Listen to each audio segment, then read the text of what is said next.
Pessoal, se preparem que é só notícia quente aqui agora para vocês. Eu vou atualizá-los e olha, tá chocante. Eu já vou direto ao ponto, vai ser um boletim bem completo. Assista aqui, já deixe seu joinha, compartilhe o vídeo, não esqueça de se inscrever no canal para continuar recebendo vídeos, conteúdos com análise política independente. Bora começar com o caso. Quem já ouviu falar do pastor Mirim? Miguel Oliveira, de 14 anos, gente. Olha só o que aconteceu. Saiu no jornal O Globo aqui, que gerou maior repercussão, que banido das redes sociais e proibido de pregar, o missionário Mirim prometeu retorno assustador. A medida foi tomada em meio à grande visibilidade que Miguel vem ganhando nas redes sociais por suas pregações e supostas curas. Então, o adolescente Miguel Oliveira, de 14 anos, conhecido como missionário Mirim, foi proibido pelo Conselho Tutelar de pregar nas igrejas, viajar e usar as redes sociais por tempo indeterminado.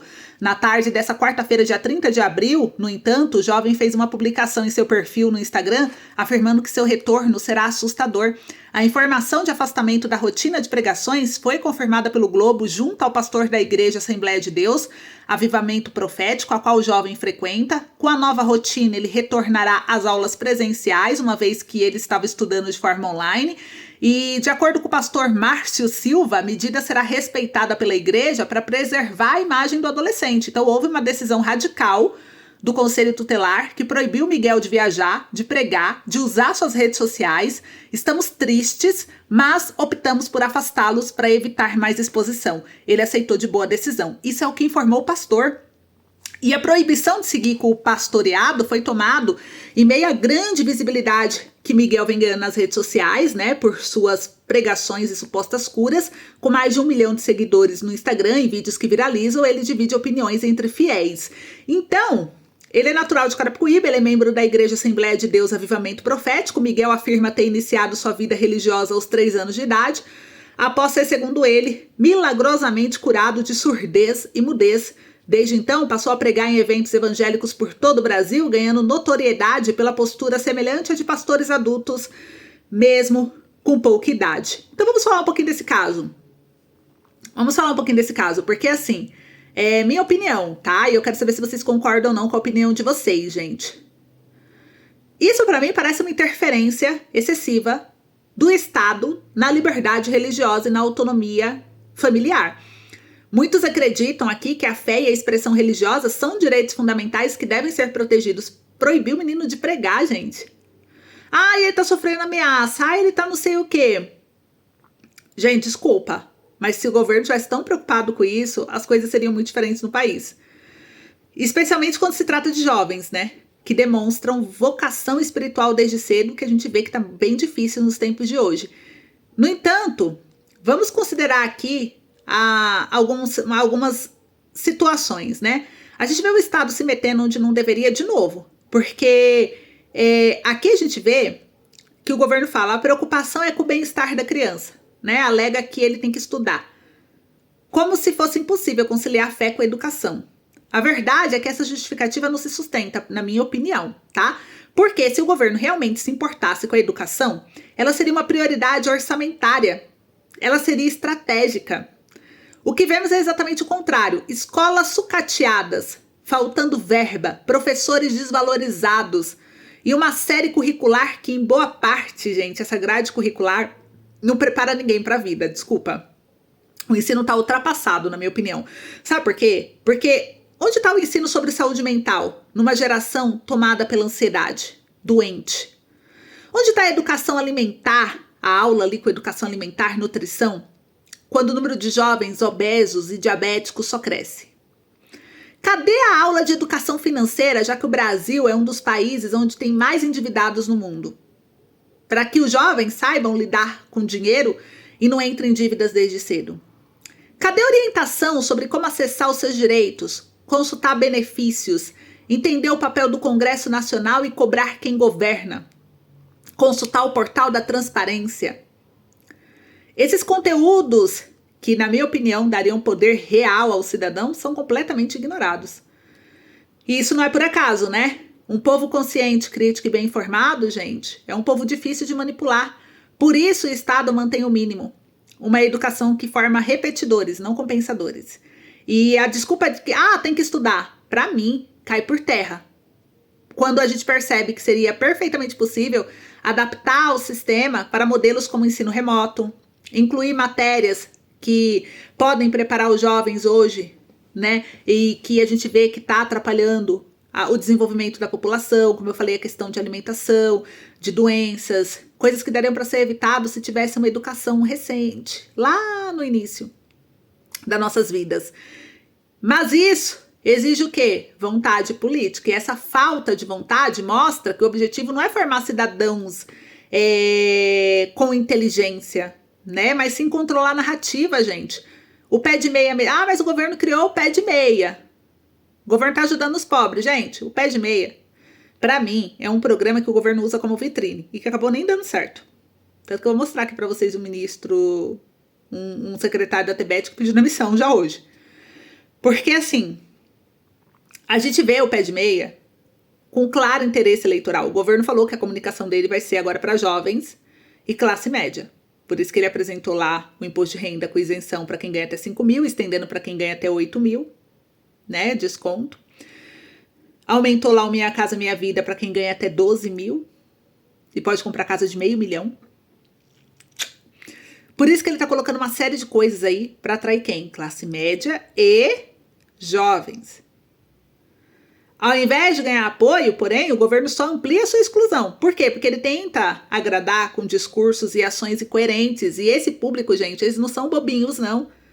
Não são assim, sou bobinho, vou ficar subestimando. O governo tá mexendo com um público que ele não conhece, que ele não tem preparação para se comunicar. Então ele traz uma comunicação errada. E não tá conseguindo nenhum ministro para comunicação para trabalhar isso. Tanto que o ministro que ele convidou não aceitou. Então o governo tá ficando sozinho, isolado. Ciro trouxe aqui, vou trazer na matéria, que o governo tá isolado.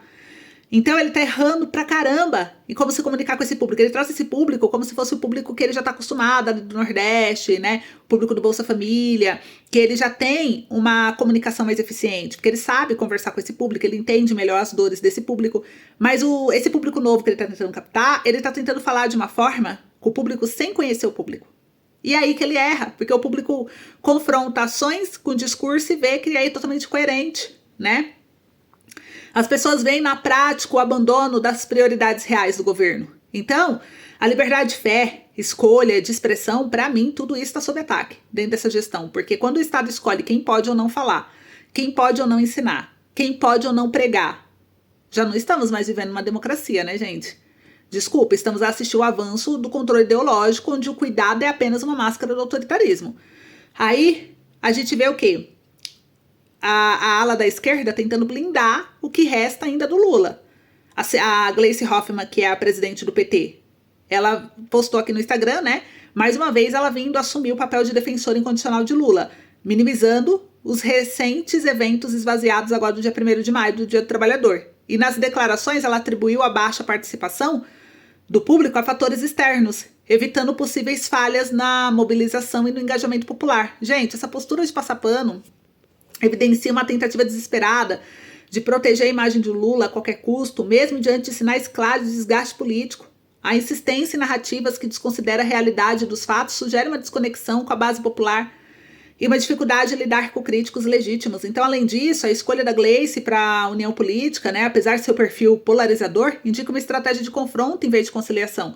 Isso poderia aprofundar a divisão política e dificultar a construção de consenso necessário para a governabilidade. Então a esquerda parece mais preocupada em manter uma imagem idealizada do Lula, já que eles estão desesperados e não tem quem assuma o lugar do Lula para o ano que vem. Então eles estão tentando a qualquer custo tentar recuperar, blindar o Lula, mas não está dando muito certo na minha opinião não. E aí a gente vê aí, né? Ela falou sobre fatores externos que prejudicou a movimentação. Me poupe, né? A gente tem vários exemplos históricos de movimentos de massa que conseguiram mobilizar multidões, mesmo enfrentando fatores externos desfavoráveis, como clima ruim, repressão, contra-informação, né? Lembra do evento Direita Já? Entre 1983 e 84? Teve lá como fator externo desfavorável censura, repressão militar, clima de medo político, e mesmo assim, mesmo sob regime militar, milhões foram às ruas. Milhões. O comício do Vale do Anhangabaú em 84 reuniu 1,5 milhão de pessoas, segundo matérias. Aí aquela marcha sobre Washington, né, dos Estados Unidos, nos anos 60, teve tensões raciais extremas, risco de violência policial, clima quente. E mesmo assim, milhares de manifestantes foram às ruas. Foi nesse evento que o Martin Luther King Jr. proferiu o icônico discurso I have a dream. Eu tenho um sonho. Aí, o movimento Solidariedade, Polônia, anos 80, também. Regime comunista, censura estatal, prisões políticas, mesmo sob forte repressão, os trabalhadores reuniram-se em massa em protestos e greves desestabilizando o regime soviético do país. Protestos de junho no Brasil mesmo. Teve lá o clima de descrença política, criminalização de protesto, infiltração de violência. E mesmo assim, foi manifestações em mais de 300 cidades, milhões de pessoas nas ruas questionando desde tarifa de transporte até corrupção e falta de serviço público. Aí as manifestações contra Dilma Rousseff, 2015, 2016, né? Desgaste institucional, crise econômica, calor extremo em vários estados e multidões em várias capitais brasileiras assumiram a rua pedindo impeachment com milhões participando. Então, esses casos, esse exemplo, tem vários outros que eu poderia ficar citando aqui, mas só para entender que quando há um verdadeiro engajamento popular e insatisfação genuína, nem clima ruim, censura, intimidação impede grande mobilização não, gente. Portanto, justificar o esvaziamento do 1º de maio a fatores externos é, no mínimo, como uma tentativa de maquiar a realidade. Isso o governo sabe fazer bem, né? A gente fala que o Lula tá com o espelho quebrado, quando o problema tá no centro do poder. O Lula, ele enfrenta uma crise interna que expõe as rachaduras profundas em sua estrutura de poder. Saiu aqui até na Folha de São Paulo, ó, mais uma para vocês verem comigo aqui, que agora o governo sob pressão, a pressão aumenta e o Lula já cogita demitir o Lupe, diz auxiliares do presidente. Então os auxiliares do presidente Luiz Inácio Lula da Silva já admite como real a possibilidade de demissão do ministro da Previdência Carlos Lupe em meio à crise provocada por descontos em benefícios do INSS sem autorização dos aposentados e pensionistas. Em conversas, o presidente tem mostrado irritação com o desempenho do Lupe no enfrentamento do problema.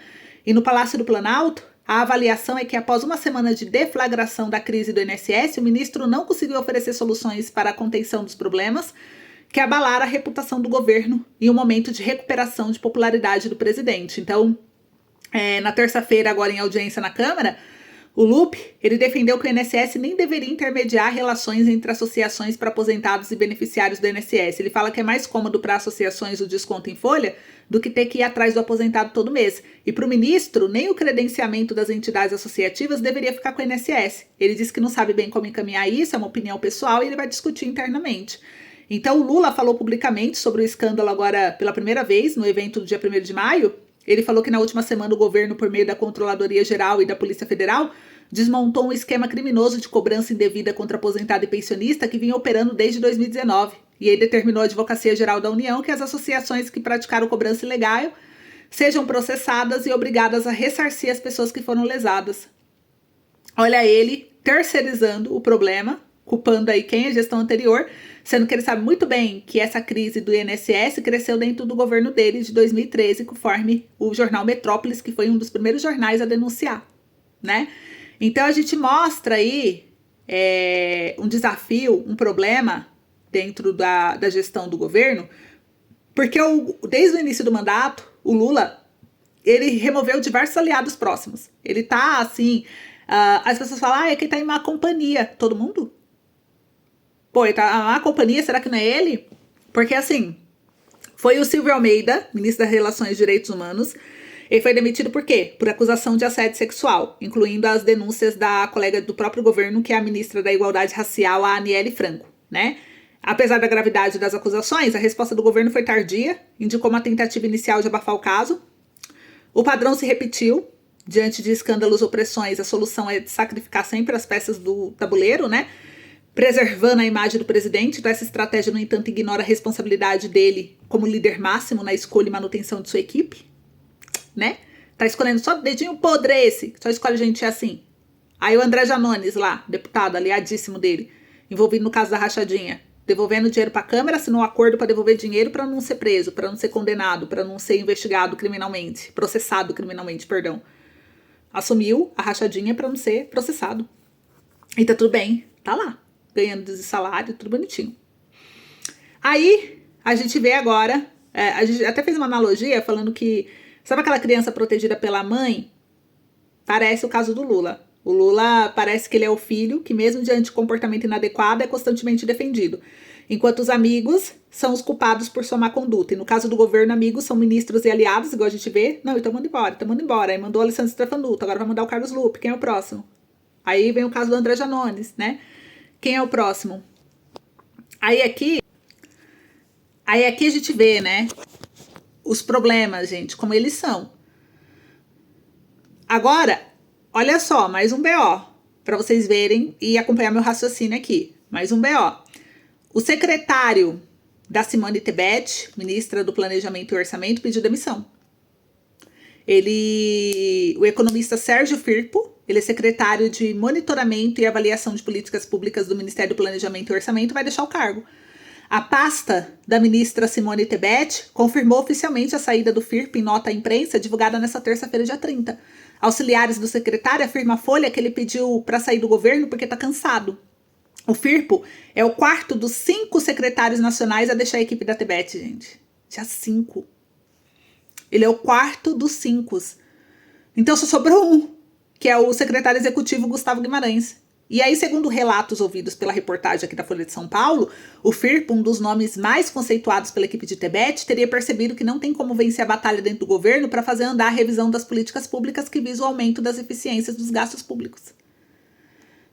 Viu? Então, assim, né, essa saída do secretário aqui, ligado ao Ministério do Planejamento da Tebet, é mais um sintoma de um problema maior, a dificuldade do presidente Lula em assumir responsabilidade e liderar com firmeza momentos críticos, gente. Desde o início do seu 3º mandato, Lula tem demonstrado uma tendência preocupada em transferir e culpar terceiros por falhas e crises, né? Sempre. Dentro do governo. Percebe que a culpa nunca é dele? E o engraçado é que quando era na gestão do Bolsonaro, a culpa sempre era do Bolsonaro, sempre era do governo. Agora que ele é o chefe do executivo, a culpa nunca é do governo. É sempre um terceiro, ou é o clima, ou é o povo, ou é os bombeiros, quando foi o caso das queimadas lá. Então, assim, a culpa é sempre de alguém, menos do governo. Quando surgem escândalos ou decisões impopulares, como essas, né, do corte de gasto, que envolveu o BPC-LOA, as pessoas do auxílio-doença, né, enfim, a resposta padrão tem sido o quê? Afastamento de ministro, vamos afastar o secretário. Não, a culpa é da secretária, a culpa é do ministro, a culpa é da equipe. A equipe que é ruim, eu tô mal assessorado. Olha isso. Ele nunca assume que ele escolhe a equipe. Ele escolhe os ministros.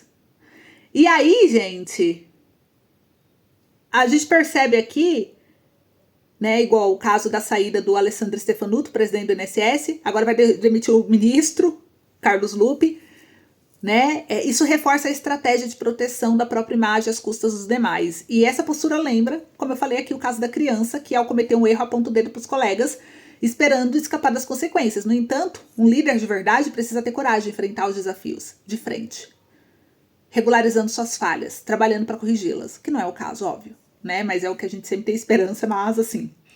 Então, assim, a ministra Simone Tebet, ela diz que defende os cortes em políticas públicas ineficientes, uma revisão estrutural de gastos com coragem, mas ela afirmou que não existe social sem fiscal e que é preciso ter coragem de cortar aquilo que é ineficiente. No entanto, suas propostas enfrentam resistência dentro do governo, que parece mais preocupado em manter as aparências do que a promoção de mudanças reais. E aí, a saída de mais um secretário, responsável por revisar gastos em meio a uma crise fiscal. Isso é um sinal de alerta.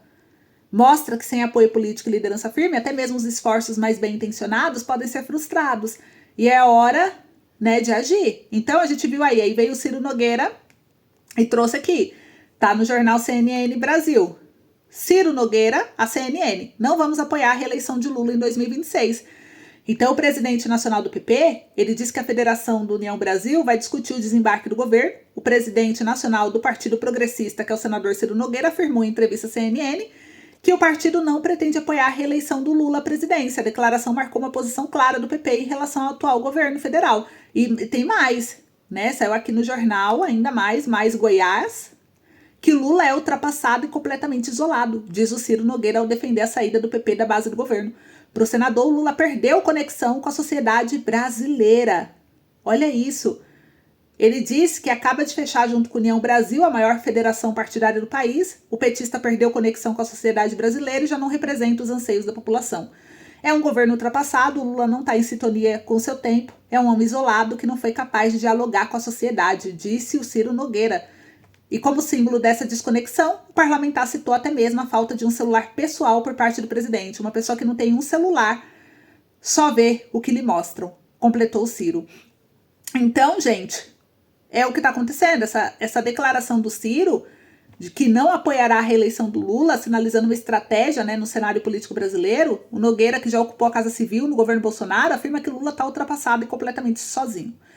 Essa postura evidencia uma tentativa de capitalizar a crescente impopularidade do atual governo, e com a formação de federação entre PP e União Brasil, os partidos de centro-direita buscam consolidar uma alternativa ao PT, atraindo aí, né, mostrando uma insatisfação com a gestão atual.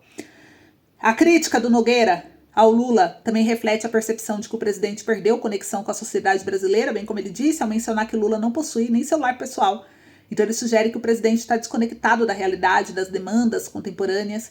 Esse cenário indica uma fragmentação na base de apoio do governo e uma oportunidade para líderes políticos como Ciro Nogueira talvez se posicionar como alternativas viáveis para 2026. Então eles estão buscando estratégia. Então a movimentação do PP e outros partidos de centro-direita para redefinir o equilíbrio de forças no Congresso pode influenciar significativamente essas próximas eleições. Então é isso que está acontecendo. Comenta aí sua opinião.